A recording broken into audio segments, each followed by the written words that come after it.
पहले से ही अपने माइंड में रख रखा है कि इतने हजार साल बाद है कि हमें अपने बच्चों को भी, और ना केवल बच्चों को बल्कि धीरे धीरे धीरे जब प्रेग्नेंट लेडीज होती है तो हम उसको ये ना कहें कि भाई ये नहीं करना वो नहीं करना, उनको वचनों में भी बढ़ाना है हालेलुया। ताकि वचन बच्चा सुनते। जैसे कई बार कहते हैं ना, जोर से एकदम आवाज आ गई तो बच्चा पेट में उछलने लग जाता है। कई बार बच्चा लात भी मारता है पेट में। क्यों? क्योंकि उसको एकदम चीजें सुनाई देती है। ये नहीं कि नहीं देती, सब चीजें सुनाई देती है बच्चे को पेट में। तो अगर हम वचन को आशीष करके ग्रहण करेंगे, क्योंकि कलाम में लिखा है जब मरियम अपनी बहन से मिलने गई तो उसके पेट में बच्चा उछला। जैसे उसने सलाम किया तो पेट में बच्चा उछला। कैसे उछला?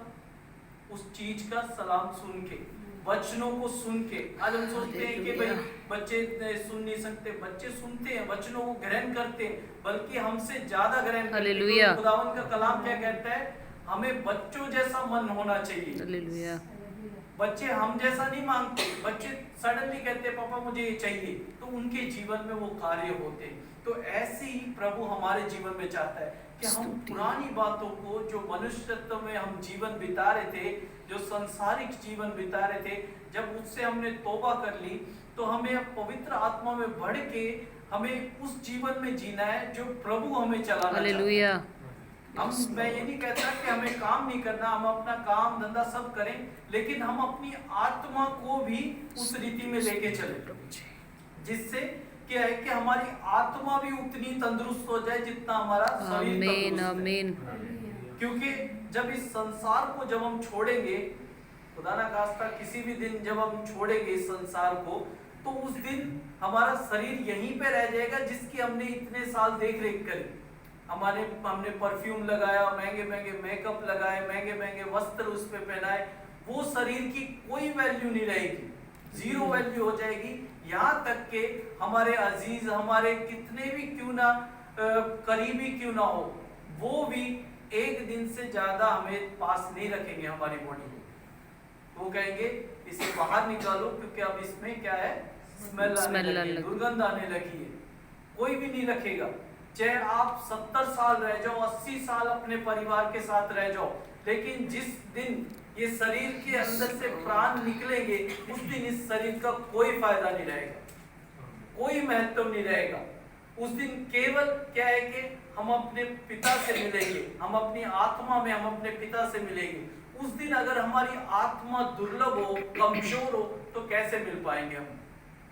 इसीलिए मेरे अजीजों, हमें आत्मा में मजबूत बनना है, ना कि शरीर में। बहुत से बॉडी बिल्डर शरीर को तंदुरुस्त, मोटा, हट्टा कट्टा बनाते हैं, लेकिन आत्मा, कई ऐसे बॉडी बिल्डर हैं जो सुसाइड कर चुके हैं। क्यों? क्योंकि वो डिप्रेशन में, टेंशन में, इन चीजों में। शरीर को दिखाने से या शरीर को मोटा ताजा करने से कोई महत्व नहीं है जब तक कि आत्मा हमारी मजबूत ना हो। प्रभु में क्या है कि मेन हमारी आत्मा मजबूत होनी चाहिए। संत पौलुस कहते हैं कि हमें आत्मा में जागते रहना है। शरीर में हम जागे ना जागे उससे कोई फर्क नहीं पड़ता, लेकिन हमें आत्मा में जगते रहना है। बाइबल में 10 कुंवारियों का दृष्टांत है, लगभग सभी लोगों ने पढ़ाई है। 10 कुंवारियों का दृष्टांत है बाइबल में। उसमें से कई कहते हैं कि 5 सोगी, 5 नहीं सोई, लेकिन कलाम में लिखा है सबकी 10 की 10 सो गई। लेकिन 5 की कुपियों में क्या था? तेल था, और 5 की कुपियों में तेल नहीं था। लेकिन जिनकी कुपियों में तेल नहीं था वो बाद में लेने के लिए गई थी, लेकिन वहां तेल नहीं मिला। लेकिन जिनकी मशालों के अंदर तेल था, जिन्होंने संभाल के रख रखा था तेल, वो अंदर प्रवेश करेगी। क्या है? उनकी आत्मिक तौर से ऐसे ही खुदा उनका कलाम क्या कहता है? हमें आत्मिक तौर से तैयार रहना है। हालेलुया। कि हमारा दूल्हा जिस दिन आए उस दिन हम उसके साथ उठाए जा सके। कहते हैं कि मसीह की पे चाल नहीं चल सकते हम, लेकिन अपने हिसाब से नहीं चल सकते। अगर पवित्र आत्मा चाहे तो हम चल सकते हैं, क्योंकि अपने आप से हम कुछ भी नहीं कर सकते। एक पत्ता तक नहीं सरका सकते, एक बाल को सफेद या काला नहीं कर सकते, लेकिन अगर पवित्र आत्मा हमारे जीवन में काम करेगी तो उन कार्यों को हम कर सकते हैं जो चेलों ने किए, जो बहुत से भविष्यवक्ताओं ने किए। ऐसे ऐसे कार्य हमारे जीवन से भी हो सकते हैं। उन्होंने भी इस पृथ्वी पे ही जन्म लिया था, कोई अलग ग्रह से नहीं आए थे। सब ने इस पृथ्वी पे जैसे हम जन्म लेते, उन्होंने भी ऐसे ही साधारण रूप से जन्म लिया था और उस चीजों को उन्होंने ग्रहण किया था। केवल अगर वही चीज आज हम भी अगर अपने जीवन में ग्रहण कर लेते हैं, प्रभु को अपने जीवन में उद्धारकर्ता के रूप में ग्रहण कर लेते हैं, तो उन पापों को हम दोहराएंगे नहीं जो हम मसीह जीवन में आने से पहले जो जीवन में दोहराते थे। क्योंकि उन्हीं पापों के कारण क्या है कि हम मसीह में आए थे, लेकिन आज अगर उन्हीं पापों को हम पकड़े हुए हैं, अपने जीवन में लेके चल रहे हैं, तो हम मसीह की चाल नहीं चल रहे, जो प्रभु एक्चुअली हमें चाहता है कि हम मसीह की चाल चलें। संत पौलुस जो अपने जीवन में पहले क्या थे हम वचन में जानते हैं, वो मसीहों को सताने वाले थे। जहां मसीह का प्रचार हो रहा है वहां विद्रोह करते थे, वहां मारते थे, उन्हें सजाए देते थे। लेकिन जब प्रभु का सामना उनसे हुआ तो उनकी लाइफ एकदम से चेंज हो गई, डिफरेंट हो गई, बिल्कुल ही बदल गई लाइफ उनकी।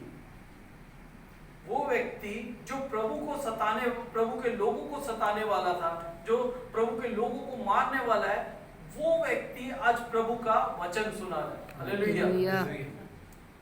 कितना एकदम चेंज हो गया।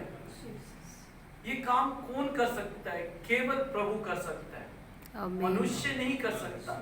इसीलिए मेरे अजीजों, अगर हम ये सोच रहे हैं कि मैं उस कार्यों को कर दूंगा, मैं उन चीजों को कर दूंगा, मैं अपने जीवन को बदलूंगा, तो नहीं हो सकता। अगर हम अपने जीवन को प्रभु के हाथ में छोड़े तो वो डेफिनेटली हमारे जीवन को बदलेगा। हालेलुया। हमसे कुछ नहीं हो सकता जब तक कि हम अपने जीवन को प्रभु के हाथ में ना छोड़ें। बस हमें ये करना है कि हम अपने जीवन को प्रभु के हाथ में छोड़ दें, जिससे क्या है कि प्रभु फिर चलाएगा अपने नाम में। वो जैसा चाहेगा फिर उस रीति से चलाएगा। वो जहां लेके जाएगा वो अपने हिसाब से लेके जाएगा। क्या बोलना है वो हमें सिखाएगा, क्या बात करनी है वो हमें सिखाएगा, कैसे बैठना है, क्या कार्य करना है वो हमें सिखाएगा। केवल उसकी आत्मा के पीछे चलना है। संसार के पीछे तो हम चल ही रहे हैं, लेकिन संसार के पीछे क्यों चल रहे हैं? हम अपने शरीर को चला रहे हैं, लेकिन आत्मा को मेन हमें चलाना है, जो है एक यात्रा है हमारी इस संसार में। जब हम पैदा हुए हैं, एक मृत्यु तक हमारी एक यात्रा है, एक सफर है हमारा। जैसे प्रभु ने इजरायलियों को निकाल के मिस्र से कनान देश में लेके आए थे, तो 40 साल की उनकी यात्रा थी ना। तो ऐसे ही हमारी जन्म से लेके मृत्यु तक की एक यात्रा है। इस यात्रा में हम चल रहे हैं, हम अलग अलग देशों में जा रहे हैं, अलग अलग जगहों में जा रहे हैं, अलग अलग भाषाएं बोल रहे हैं। वो सिर्फ एक यात्रा है। एक इसी यात्रा में हम अपने जीवन को नहीं खोना, ये ध्यान रखना है। मसीह जीवन को हमें नहीं खोना इस यात्रा के जीवन में, क्योंकि जो ये हम यात्रा चल रहे हैं, जो एक मसीह जीवन में हम चल रहे हैं, तो इससे शरीर पे चाहे कितनी भी समस्याएं परेशानियां क्यों ना आए, हम अपनी आत्मा में संभले रहें, आत्मा में स्ट्रोंग रहे। अगर आत्मा में स्ट्रोंग रहेंगे तो शरीर में चाहे कितनी भी परेशानियां है वो कोई मैटर नहीं करती हमारे जीवन में। पवित्र आत्मा आएगा, वहां पवित्र आत्मा के द्वारा प्रेम आएगा, धीरज आएगा, संयम आएगा, नम्रता आएगा। ये सब बातें प्रेम में आ जाएंगी जब हम में पवित्र आत्मा होएगा। तभी कह रहा हूँ मेरे जो जब पौलुस था जो संसार की रीति पे चल रहा था, लेकिन जैसे ही उसने पवित्र आत्मा को ग्रहण किया अपने जीवन में, उसका जीवन चेंज हो गया। तो वो क्या है, फिर सताने वाला नहीं हुआ, वो संभालने वाला हो गया। पौलुस जो एक ऐसा व्यक्ति है जो कलीसिया, दूर दूर के कलीसियाओं में जा जाके यरूशलेम की कलीसिया को सपोर्ट कर रहा था। जो व्यक्ति यरूशलेम के लोगों को मारने के लिए था, वही आज दूर दूर जाके कष्ट सह के उन लोगों को सपोर्ट कर रहा है। किससे हुआ ये?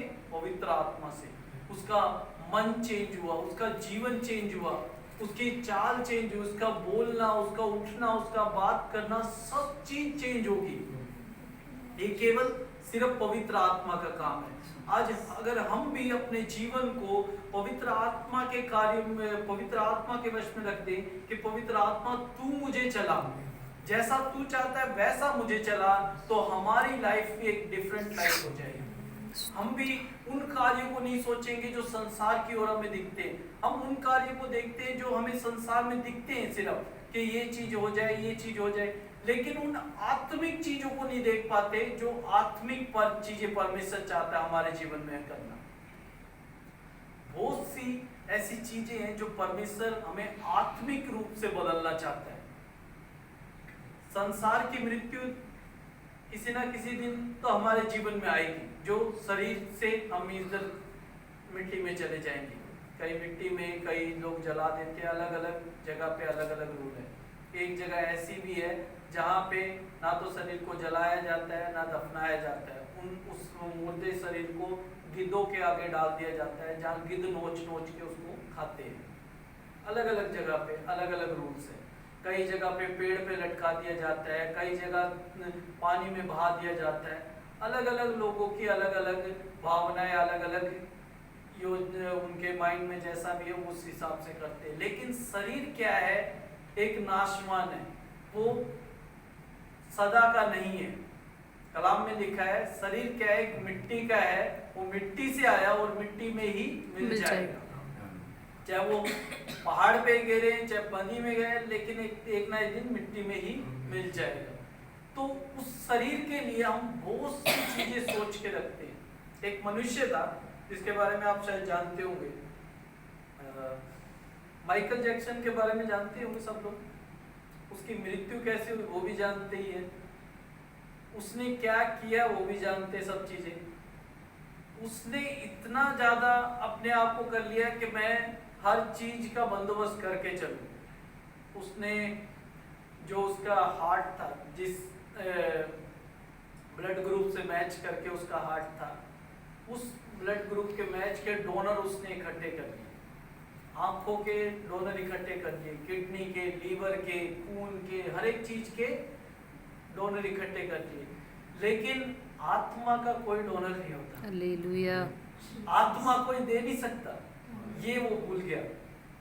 लेकिन और आत्मा किसके विषय में ये भी वो भूल गया।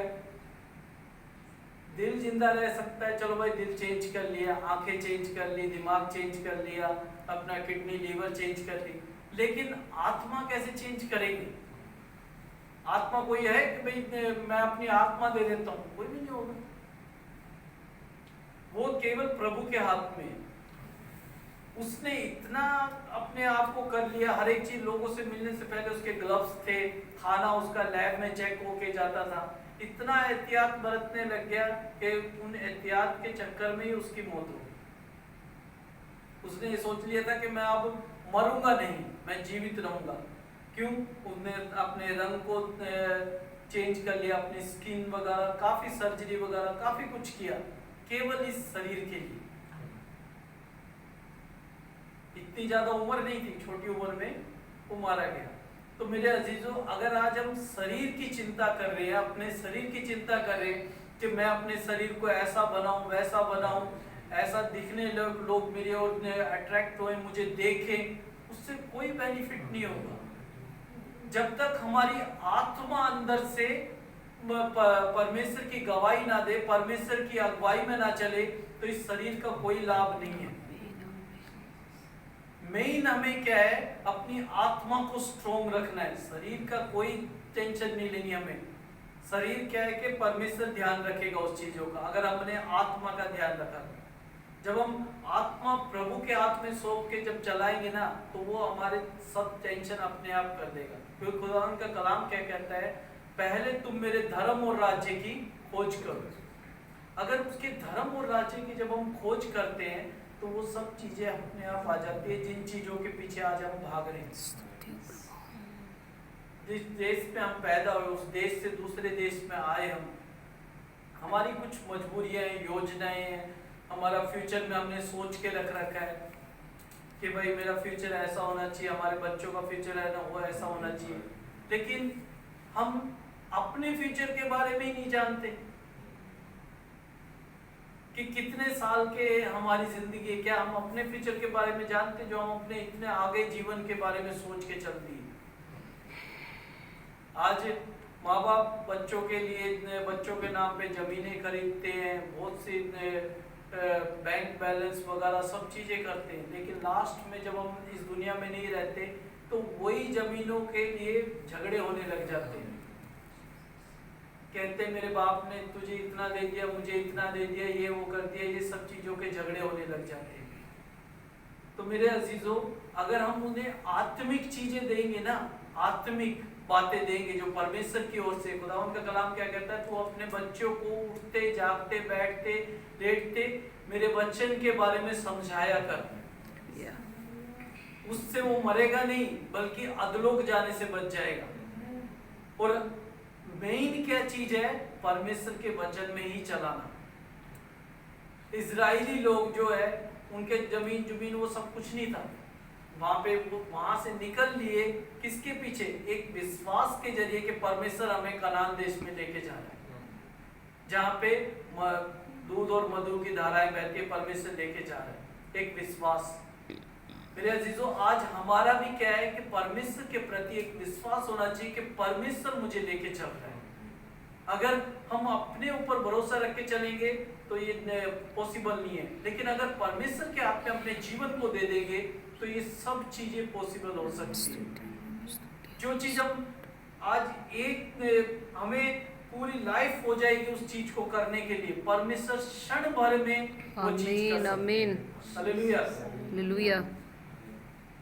जो पुराने नियम में दाऊद के बारे में तो सभी जानते हैं, दाऊद राजा के बारे में। दाऊद राजा क्या था, एक साधारण बच्चा ही था ना, एक नॉर्मल सा जो परिवार में सबसे छोटा था और भेड़ बकरियां चराता था।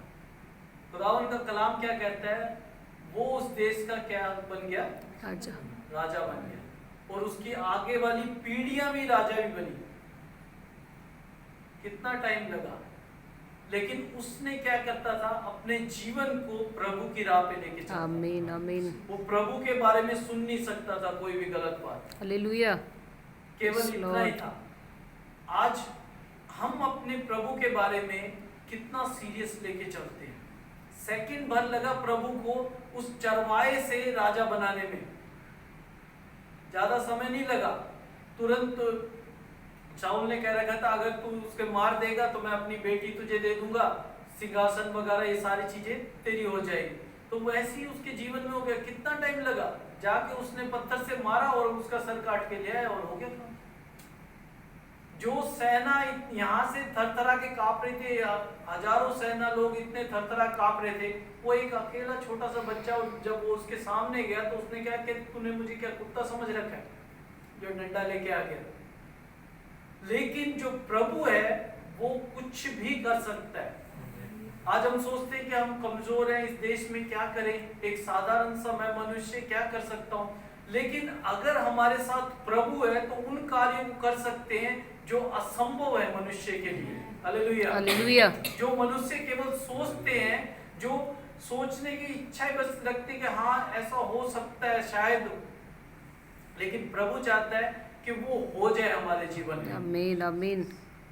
प्रभु ने इस उद्देश्य के लिए हमें बनाया कि हम प्रभु की महिमा करें, और प्रभु की महिमा में केवल यही है कि हम अपनी आत्मा को, क्योंकि खुदावंद का कलाम क्या कहता है, आत्मा से भी हम प्रभु की आराधना करेंगे।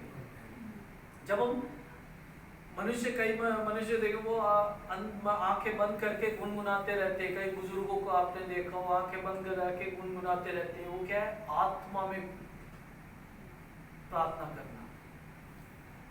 हम शरीर में सो जाएं लेकिन आत्मा में जगते। आमीन आमीन। सतर्क रहें क्योंकि समय बुरा है। चारों तरफ से हम देखें तो समय बुरा है। मेरे साथ इसी का आगे पढ़ देंगे 15 से 21 तक, 5 के 15 से 21 में।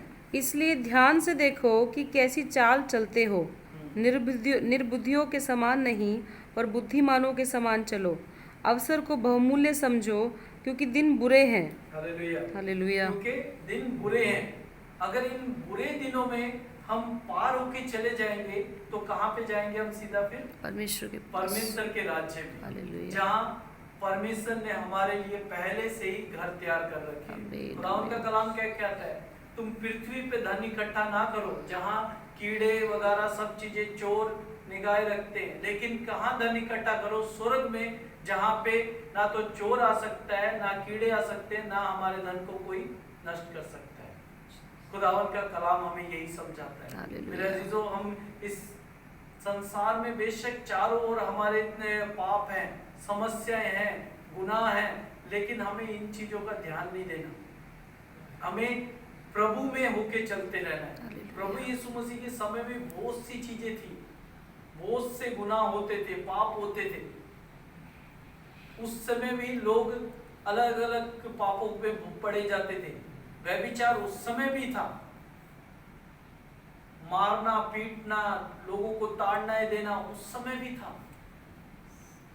उस समय भी प्रभु यीशु मसीह और उसके चेले आत्मा में होके चलते रहे। तो मेरे अजीजों, आज हमें भी उसी आत्मा में होके चलते रहना है। हमें उस चीजों की चिंता नहीं करनी है कि लोग मेरे विषय में क्या कहेंगे, संसार मेरे विषय में क्या कहेगा, या मेरे घर वाले, मेरे परिवार वाले मेरे विषय में क्या कहेंगे। उस चीजों की टेंशन नहीं लेनी। हमें केवल ये होना है कि हम प्रभु में कैसे चलें।